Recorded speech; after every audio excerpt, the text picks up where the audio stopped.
नागपुरातील जाळपोळ आणि दगडफेक प्रकरणातील आरोपींना 21 मार्च पर्यंत पोलीस कोठडी, रात्री उशिरा सुनावणी। हिंसाचार प्रकरणी आतापर्यंत 46 आरोपींना अटक।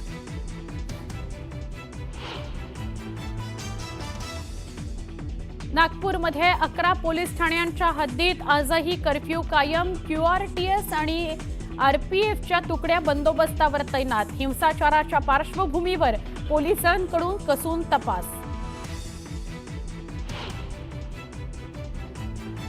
प्रशांत कोरटकरला कोणत्याही क्षणी अटक होण्याची शक्यता। कोल्हापूर कोर्टाने जामीन अर्ज फेटाळल्याने अडचणी वाढल्या।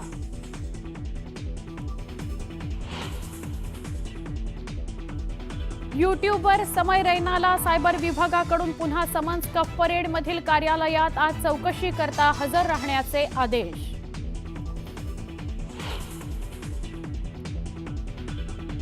आधार कार्ड आणि मतदार कार्ड लिंक करण्याबाबत निवडणूक आयोगाचा मोठा निर्णय। निवडणूक आयोग मतदार कार्डशी आधार लिंक करणार आहे। 9 महिन्यांनंतर पृथ्वीवर परतल्या अंतराळवीर सुनीता विल्यम्स बूच विल्मोरसह फ्लोरिडातील समुद्रात यशस्वी लँडिंग। तर दोघंही सुखरूप असल्याची नासाची माहिती।